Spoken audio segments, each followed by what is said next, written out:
course, if you're supposed to be to work at 7, you're going to be to work at 7, but you don't have to get up in the morning in a rush, okay? Because immediately if you start doing that, you're going to start blaming others for why you're late. Let's see, we got a 3, that's the heart of that, and scattered energy, that's what that is. Energy, and it's lies too. It's deception in this case. All of that, because you don't have to rush. You're going to be where you're supposed to be exactly on time, every time. You don't have to speed up the car. I think this is the theme of the show. Is it, Mitzi? 21. Dance. So, the question is, are you going to do, there's that psychological journey right there, are you going to spend your life rushing through the steps of your dance, T-H-R-G-H, or are you going to master, I know you can't make out what that word is, master the flow. You know, it's sort of like riding a bicycle. Now just think back to when you learned how to ride a bicycle. Really, I truly mean it. Think back. How were you? What were you doing? How long did it take you? Weeks? How many times did you fall down? And how scared were you to start with? Really, I mean, it was not an easy thing to do. But once you've got it, you cannot unlearn how to ride a bicycle. You cannot do it.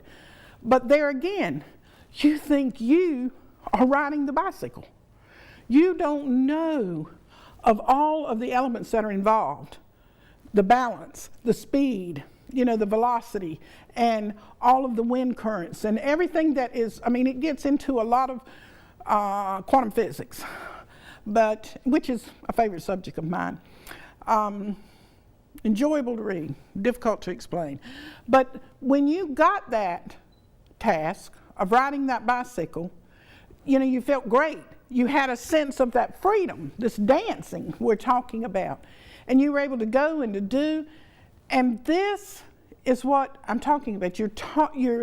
You're locking into this subconscious mentality that there is a force behind you. Let's even talk about that the force behind you and behind you and behind you. And I'm talking the 7 billion people that's on the planet, all of those legacies behind you. You brought them forth. You are the product of all of that coming forth. But beyond that, there is a consciousness that determines through that whole thing of what it wants to experience. In another show, I talked about the soul must have rejoiced. Okay? So in my particular case, this soul, whatever that is, that part of that consciousness, if you want to call it a big blob, whatever, that extends beyond our infinite minds, is determining what I will do and what I will see and how I'll experience what is necessary for the whole shebang to work. Okay? And it takes all of these intricate weavings to make it work. And though they seem random and out of place, none of them are ever out of place. All right, I talked about, let's see. All right, this is mode of cosmic therapy, esoteric psychoanalytic map of astrological houses. And I'm going to flip through here and pick a sentence and see how that's going to go with what we're talking about. I think I have already expressed this, but we will say it one more time. So it must be that in order to ride this bicycle, you had to form this divine relationship with that flowing consciousness, God. You're making love to God. You're becoming one with God. And so your energy, you have surrendered. You have released the idea that you're going to fall down, hurt your knees, and crash and all of that. You have surrendered. So let us put this. Sexuality. Because everything is sexuality. Sexuality is the highest form of spirituality available to mankind. All right. 1, 5, 6, 3, 1, 3, 9, 2, 7, 8, 9, 18, 25. Mitzi. Sexuality is all about release. That's what it's about. It's about release. There you go. 7, 10, 12. You know not. What is the number? 37. The magical 371. That's the magical portal through which everything goes through and returns. Okay? And we're talking about sexuality. We are sexual beings. People just get hung up on intercourse thinking that that's all there is to it. Intercourse is the lowest rung on that ladder. Sexuality opens up every single artistic gift we have, from drawing, singing, dancing, building bridges, whatever you want to do, cooking a meal. Sexuality is the doorway marked, enter at thy own risk. You will hear about this moated door often throughout my other books. You are not allowed to shy away from or kick lightly, but to boldly present yourself and your case as a deliberate means to begin to unravel the thick veneer you have placed before yourself and others as a shield of protection. Okay. I think in this show we have been talking, it goes on, I'm going to read this, but you know, all human beings, that's why we're sexual beings, we are continually flooding our minds with issues of sex, money, sex, money, or you want to put money first, money, sex, death. Now, you may say, no, I don't think about death. Yes, you do. You are all the time consumed with death because you think you're going to lose. I'm not talking about death, but I am saying death too. The people that you love that are going to die one day, you're going to die. We're going to be removed from each other. Why do we come here? Just to die. You know, we're born, we're learning how to die. So death is constantly as part of what you are because your cells live and die and you excrete them too. So these three things you have a continual mind game, never-ending chatter about. And the sexuality part is the only part of you that is lucid, that is pushing you through the transformational stages so that you will come into your own artistic endeavors. Woo! That sounded like somebody writing a PhD thesis, right? The fact is, what interests you, you'll gravitate towards.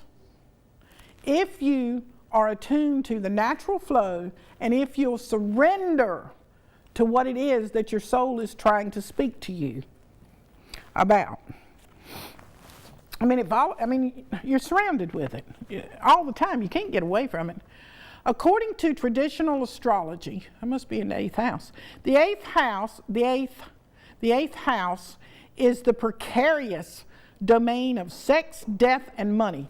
Now see, what I'd suggest for you to do, whether you are interested, you've ever had the least bit of inclination, I think it's real important, real important, sometimes to pay attention and to wake up and to investigate and to experiment these aspects of yourself. Have your natal chart done, and of course if you contact, if you write Motive Cosmic Therapy, I'll send you one free You just look it up on the web and we'll do it. You got to supply your information. But find out, if you don't have me do it, you go out on the web and you get your natal chart done. Why? Because you really do need to know how you approach these three, this triangle of subjects, sex, death, and money, which are formulated in the way that you approach food, because food is the most pleasurable sensation that we have beyond sex. Food is number one, because we have to have it to sustain our lives. So it's made into the mechanism to be pleasurable, plus it's pleasurable anyway. Okay, so find out, have your chart done, find out what is on your 8th house. Find out the sign that is on your 8th house, the astrological sign. That's going to tell you immediately how you approach these particular 3 areas of your life. Then you'll have to go further than that to see if you've got a planet inside that 8th house. And if you do, then there are some, if you want to call them lessons, call them men that you're going to go to bed with, or women. I don't care what you call them. Just know that if there's a planet in there, you have got some significant issues to work on, to resolve, to bring to the surface, and to incorporate. All right. That's real important. Also, I mean, if you got more than one planet, you know, you got some other things going on there. And then you can go on into, you know, how the aspects are, but we won't talk about that today. All right, according to traditional astrology, the 8th house is the precarious house of sex, death, and money. But it has been my unrelenting experience. Remember, I started this show about whatever is not my experience, and I try to live on it, it murders me. Okay? It murders me. You just soon take a gun and shoot me, because I don't have the experience of it. So you can tell me all day long that this is so. No, it's not. And you're killing the person that's saying, no, it's not. All right. But anyway, but it has been my unrelenting experience that the 8th house goes much deeper than these obvious realities. So it goes deeper than sex, death, and money. The 8th house represents the widest definition in a dreary mold-infested dungeon of a cellar's gloom one can imagine in this life. What would that be? And I know many of you will certainly agree with me when I say these next 3 words. What in the world would that have been? The widest definition in a dreary, mold-infested dungeon of a cellar's gloom. The human mind. So, if you want to know what's on your mind and in your mind and how your mind works, look to your 8th house. 8th house. Do you hear me? Look to your 8th house. I'm going to make a point of that.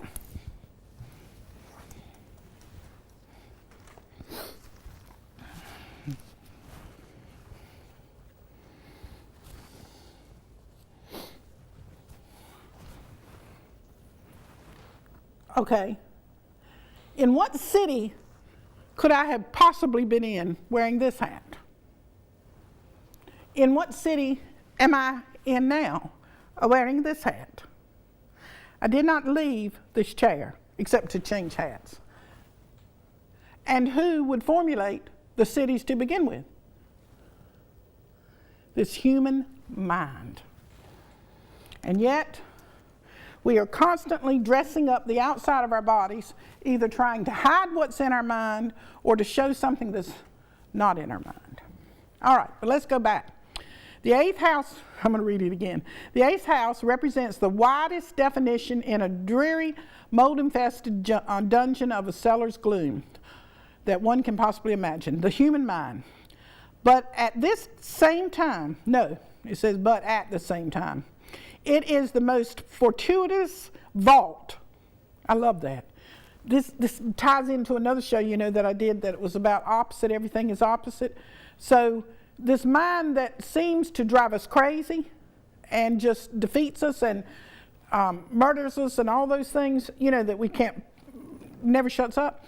At the same time, it is the most fortuitous vault of repressed talent, gifts, abilities, unearthed potential you as a human body can embody. You as the human being can embody.